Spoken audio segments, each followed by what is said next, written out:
Hello students. आज हम बात करेंगे 12th क्लास का chapter second, sexual reproduction in flowering plants.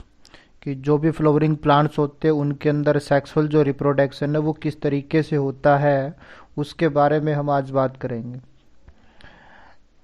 देखिए, फ्लावरिंग प्लांट्स को कहते हैं हम फिनेरोगैम्स। और फिनेरोगैम्स को टू कैटेगरीज के अंदर डिवाइड किया गया है। एक को कहते हैं हम एंजियोस्पर्म्स और एक को कहते हैं हम जिम्नोस्पर्म। एक्चुअल जो फ्लावर पाए जाते हैं वो पाए जाते हैं एंजियोस्पर्म में। तो हम जो सेक्सुअल रिप्रोडक्शन पढ़ेंगे वो पढ़ेंगे एंजियोस्पर्म का, क्योंकि उन्हीं के अंदर आपका जो फ्लावर फॉर्मेशन वगैरह है वो एक्चुअली होता है। तो उन फ्लावर्स के अंदर किस तरीके से सेक्सुअल रिप्रोडक्शन पाया जाता है इसके बारे में हम आज डिस्कशन करेंगे। सबसे पहला जो टॉपिक है वो है flower, the fascinating organ of angiosperm. यानी एंजियोस्पर्म के अंदर फ्लावर वो पोर्शन होता है जिसके अंदर सेक्सुअल जो रिप्रोडक्शन है वो पाया जाता है। यहाँ पे सबसे फर्स्ट पॉइंट के अंदर आपको बताया है कि फ्लावर जो है वो एक मॉडिफाइड स्टेम होता है। यानी कि जो स्टेम का जो टिप पोर्शन होता है वो मॉडिफाई हो जाता है और मॉडिफिकेशन होके फ्लावर जो है उसका फॉर्मेशन कर लेता है। और इसी फ्लावर के अंदर जो रिप्रोडक्शन की प्रोसेस है वो आपका पाई जाती है। बहुत सारे हार्मोन्स और स्ट्रक्चरल जो चेंजेज हैं वो इनके अंदर आते हैं। यहाँ पे फ्लावर जो है उसमें डिफरेंट टाइप के जो वोरल्स हैं वो पाए जाते हैं, उनके अंदर जो आपका डेवलपमेंट है वो होता है। सबसे फर्स्ट अगर आप बात करें तो फ्लावर जब स्टार्टिंग में बढ़ता है तो वो बड कंडीशन में होता है।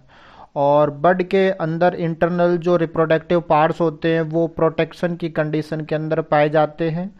फ्लोरल जो बड होता है वो आगे चल के फ्लावर के अंदर डेवलप होता है, तो उसके इंटरनल जो पोर्शंस होते हैं वो इस बड के अंदर प्रेजेंट होते हैं। और इसके सबसे बाहर की साइड में जो स्ट्रक्चर पाई जाती है हम उसको कहते हैं कैलिक्स। और ये कैलिक्स जो होता है वो बड कंडीशन के अंदर फ्लावर जो होगा उसको प्रोटेक्ट करने का जो काम है वो करता है। इसके बारे में हम +1 क्लास में पढ़ चुके हैं, फ्लावर की मॉर्फोलॉजी वगैरह के बारे में कि कौन कौन सी चीज़ें उसमें पाई जाती हैं, क्या क्या उनके फंक्शंस होते हैं। यहाँ पे अगर हम फ्लावर की बात करते हैं तो फ्लावर एक रिप्रोडक्टिव ऑर्गन होता है। और इस रिप्रोडक्टिव ऑर्गन के अंदर गैमेट का जो फॉर्मेशन है वो गैमेट फॉर्मेशन होगा। जैसा कि हमें पता है कि गैमेट्स दो तरीके के होते हैं, एक को कहते हैं मेल गैमेट, एक को कहते हैं फीमेल गैमेट। तो यहाँ पे मेल गैमेट एक ही फ्लावर के अंदर हो सकते हैं और डिफरेंट जो फ्लावर्स होते हैं उनके अंदर मेल फीमेल हो सकते हैं। तो यहाँ पे फ्लावर वो स्ट्रक्चर होते हैं जिस स्ट्रक्चर के अंदर गैमेट का जो फॉर्मेशन है वो पाया जाता है। सबसे पहले अगर मेल रिप्रोडक्टिव वॉरल की बात करते हैं तो मेल रिप्रोडक्टिव जो वॉरल होता है उसको हम एंड्रोशियम कहते हैं। एंड्रोशियम जो होता है वो बना होता है स्टेमन का, यानी बहुत सारे जो स्टेमन होंगे वो आपस में मिलके एंड्रोशियम जो है उसका फॉर्मेशन करते हैं। अलग अलग जो प्लांट स्पीशीज होती है उन स्पीशीज के अंदर नंबर ऑफ जो स्टेमन है वो डिफरेंट डिफरेंट पाए जाते हैं। जैसे पी की बात करते हैं, मटर की बात करते हैं तो उसके अंदर संख्या के अंदर 10 जो स्टेमन है वो पाए जाते हैं। अरेंजमेंट जो होता है वो भी आपका डिफरेंट डिफरेंट टाइप्स का पाया जाता है। तो इन स्टेमन का जो एक यूनिट होता है, ग्रुप होता है, उस वॉरल को हम कहते हैं एंड्रोशियम। और एंड्रोशियम होता है मेल रिप्रोडक्टिव वॉरल फ्लावर का। दूसरा आता है गाइनोशियम। गाइनोशियम होता है फीमेल रिप्रोडक्टिव वॉरल और ये बना होता है कार्पल्स का। कार्पल्स भी अलग अलग तरीके से आपका प्रेजेंट होते हैं, वो फ्यूज कंडीशन में हो सकते हैं, वो फ्री कंडीशन में हो सकते हैं। जैसे हमने पढ़ा था एपोकार्पस, सिनकार्पस, तो वो कार्पस की जो पोजीशन है उसके बेस पे उनको नाम दिए जाते हैं। गाइनोशियम की जो एक सिंगल यूनिट है उसको हम कहते हैं कार्पल्स। और कार्पल्स जो होते हैं वो सारे मिलके बनाते हैं एक वॉरल और उस वॉरल को हम कहते हैं गाइनोशियम।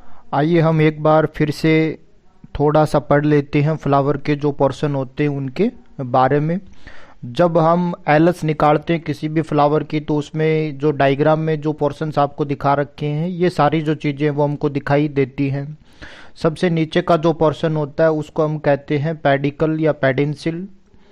इसके जस्ट ऊपर का जो पोर्शन होता है वो थोड़ा सेल कंडीशन में पाया जाता है, हम उसको कहते हैं थैलेमस। पेडिंशियल वो पोर्शन होता है जो एक फ्लावर को एक जो ब्रांच होती है उसके साथ में अटैच करने के लिए रिस्पॉन्सिबल होता है, जबकि थैलेमस वो पोर्शन होता है जिसके ऊपर फ्लावर के जितने भी पोर्शन होते हैं वो सारे पोर्शन उस थैलेमस के ऊपर आपका अटैच होते हैं, उसी के ऊपर वो सारी स्ट्रक्चर्स पाई जाती हैं।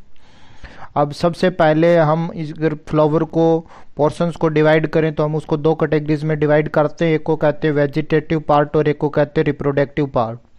रिप्रोडक्टिव पार्ट वो होते हैं जो रिप्रोडक्शन में पार्टिसिपेशन करते हैं, परंतु वेजिटेटिव पोर्शन वो होते हैं जो रिप्रोडक्शन में डायरेक्टली पार्टिसिपेशन तो नहीं करते हैं परंतु हेल्प करने का जो काम है वो करते हैं। सबसे पहले आता है कैलिक्स। कैलिक्स होता है ग्रीन कलर की लीफ लाइक स्ट्रक्चर होती है, तो थैलेमस जहाँ से होता है उसके बेस के साथ में आपका अटैच रहती है। ये ग्रीन कलर की लीफ लाइक जो स्ट्रक्चर होती है इसकी एक जो यूनिट होती है उस यूनिट को कहते हैं सेपल, और कंप्लीट जो वॉरल होता है उसको हम कहते हैं कैलिक्स। बड कंडीशन में जब फ्लावर होता है तो ये प्रोटेक्ट करने के लिए उसको रिस्पॉन्सिबल होती है। इसके ऊपर आता है कलरफुल पोर्शन। कलरफुल जो पोर्शन होता है उसको वॉरल जो होता है उसको हम कहते हैं कोरोला, और उसके एक सिंगल जो यूनिट होते हैं उसको हम कहते हैं पेटल। पेटल जो होता है वो अलग अलग प्लांट्स के अंदर अलग अलग कलर्स के आपके होते हैं, जैसे मस्टर्ड में येलो होता है, अलग अलग प्लांट्स में अलग अलग कलर की जो स्पीसीज है उनमें ये पाए जाएंगी। तो ये सारे जो पोर्शन होते हैं वो उसके वेजिटेटिव पोर्शन होते हैं। अगर हम बात करते हैं रिप्रोडक्टिव पोर्शन की तो उसमें हम उसको दो कैटेगरीज में डिवाइड कर लेते हैं, एक को कहते हैं एंड्रोसियम और एक को कहते हैं गाइनोसियम। अगर एंड्रोसियम की बात करते हैं तो एंड्रोसियम की एक सिंगल यूनिट को हमने कहा स्टेमन। स्टेमन जो होता है वो अलग अलग प्लांट्स में अलग अलग संख्या में पाए जाते हैं। स्टेमन की अगर स्ट्रक्चर की बात करते हैं तो इसमें सबसे ऊपर का जो स्ट्रक्चर होता है उसको हम कहते हैं एंथर, जो आपका बाइलोब्ड स्ट्रक्चर पाई जाती है। नीचे ये आपका थैलेमस के बेस के साथ में जुड़ा रहता है, उस स्ट्रक्चर को सिलेंड्रिकल ट्यूब को हम कहते हैं फिलामेंट। तो ये होता है एंड्रोसियम। नेक्स्ट अगर बात करते हैं तो आता है गाइनोसियम। गाइनोसियम की एक सिंगल जो यूनिट होती है उसको कहते हैं कार्पल या फिर पिस्टल। कार्पल या पिस्टल को हम तीन पार्ट्स में स्टडी करते हैं, एक होता है स्टिग्मा, एक होता है स्टाइल और आता है ओवेरी। स्टिग्मा होता है सबसे ऊपर का पोर्शन जहाँ पे पोलन ग्रेन्स आके स्टे करते हैं। स्टाइल वो पोर्शन होता है जब पोलन ग्रेन जर्मिनेट करते हैं तो पोलन ट्यूब बनाते हैं, पोलन ट्यूब को ओवेरी तक पहुंचने के लिए पाथवे जो प्रोवाइड करवाता है वो करवाता है स्टाइल। नीचे की साइड में थैलेमस के बेस के ऊपर जो सेल कंडीशन में फूला हुआ स्ट्रक्चर पाया जाता है उसको हम कहते हैं ओवेरी। ओवेरी कंटेन करती है ओव्यूल्स को। अलग अलग प्लांट्स में ओव्यूल्स की जो संख्या है वो भी अलग अलग पाई जाती है। ओव्यूल्स आगे चल के मैच्योर होकर बना लेते हैं सीड, जबकि ओवेरी जो होती है वो मैच्योर होकर बनाती है फ्रूट। तो ये सारे जो पोर्शन है उनके बारे में हमने जनरली पढ़ा कि एक जो प्लांट्स होता है उसमें फ्लावर में ये जो पोर्शन है वो पाए जाते हैं। अब हम सबसे पहले पढ़ेंगे स्टैमन जो है उस स्टैमन की स्ट्रक्चर के बारे में।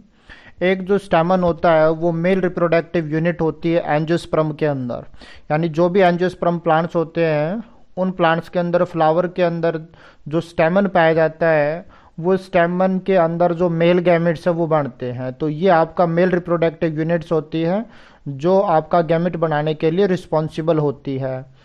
अगर हम स्टैमन की बात करते हैं तो स्टैमन के अंदर दो जो पोर्शन है उनसे मिलके आपका बना होता है। सबसे पहले एक लॉन्ग और सिलेंड्रिकल स्टाल्क होता है जिसको हम कहते हैं फिलामेंट। जैसा इस डायग्राम में दिखा रखा है कि ये आपका एक फिलामेंट होता है जो सिलेंड्रिकल और लॉन्ग ट्यूब जैसी स्ट्रक्चर होती है जिसको हम फिलामेंट कहते हैं। अगर इसके टर्मिनल की बात करें सबसे ऊपर का जो हिस्सा है उसके ऊपर बाइलोब्ड एक स्ट्रक्चर पाई जाती है और इस बाइलोब्ड जो स्ट्रक्चर है उसको हम कहते हैं एंथर। एंथर जो होता है उसके अंदर दो जो लोब है वो आपका पाए जाते हैं, दोनों लोब आपस में फ्यूज हो जाते हैं और सबसे टिप जो पोर्शन होता है फिलामेंट का उसके ऊपर ये पाया जाता है। एंथर और जो फिलामेंट होता है उन दोनों को आपस में जोड़ने वाला जो टिश्यू होता है उसको हम कहते हैं कनेक्टिव टिश्यू। अगर हम इसके प्रॉक्सिमल एंड की बात करते हैं फिलामेंट का तो वो अटैच रहता है थैलेमस जो होता है उस थैलेमस के साथ। कई बार जो स्टेमन होता है वो पेटल्स के साथ में अटैचमेंट पाया जाता है। ऐसा स्टेमन जो पेटल्स के साथ में अटैचमेंट पाया जाता है हम उसको कहते हैं एपीपेटलस। एपी का मतलब होता है ऊपर, पेटलस का मतलब पेटल के ऊपर, यानी पेटल के ऊपर अटैचमेंट है स्टेमन का, तो ऐसे स्टेमन्स को हम कह देंगे एपीपेटलस स्टेमन। आइए अब हम डिस्कशन करते हैं स्ट्रक्चर ऑफ एंथर के बारे में कि एंथर जो होता है उसकी स्ट्रक्चर किस तरीके से पाई जाती है, क्या क्या पोर्शन उनके अंदर पाया जाता है, उसके बारे में हम डिस्कशन करेंगे। अगर हम एक टिपिकल एंथर की बात करते हैं तो उसके अंदर बाइलोब्ड जो स्ट्रक्चर है वो पाए जाते हैं, उसके अंदर दो जो थिका है वो पाए जाते हैं। प्रत्येक जो लोब होगा उसके अंदर डाइट जो थिकस है वो आपका प्रेजेंट होता है। अगर लॉन्गिट्यूडनल ग्रोव्स की बात करते हैं तो ये थिका जो होता है वो इनको आपका सेपरेट करता है। अगर हम एक जो स्टैमन होता है उसके एंथर का टीएस काट के देखते हैं, क्रॉस सेक्शन के अंदर अगर उसकी स्टडी करते हैं तो एंथर के अंदर एक टेट्रागोनल जो स्ट्रक्चर है वो पाई जाती है, यानी कि इसके अंदर 4 जो चैम्बर्स हैं वो आपके बने होते हैं। ये जो 4 चैम्बर होते हैं हम इनको कहते हैं माइक्रोस्पोरेंजिया। और प्रत्येक एक साइड का जो लोब होता है उस एक लोब के अंदर दो जो आपका स्ट्रक्चर है वो पाई जाती है, दो जो माइक्रोस्पोरेंजिया है वो प्रेजेंट होती है। माइक्रोस्पोरेंजिया जो वो आगे चल के डेवलप होती है पॉलन सैक के अंदर, और इस पॉलन सैक के अंदर बनते हैं पॉलन ग्रेन्स। यानी पॉलन ग्रेन्स जो होता है वो पॉलन ग्रेन इसी सैक के अंदर पाए जाते हैं। इस सैक को हम पॉलन सैक या फिर माइक्रोस्पोरेंजिया कहते हैं, जिसके अंदर माइक्रोस्पोर यानी कि जो पॉलन ग्रेन्स होते हैं उन पॉलन ग्रेन्स का जो डेवलपमेंट है वो इसके अंदर होता है। आगे नेक्स्ट वीडियो के अंदर हम पढ़ेंगे माइक्रोस्पोरेंजिया की स्ट्रक्चर के बारे में, उसमें कौन कौन से पोर्शंस पाए जाते हैं, वो किस तरीके से काम करते हैं उसके बारे में। तो नेक्स्ट वीडियो के अंदर मिलते हैं फिर से।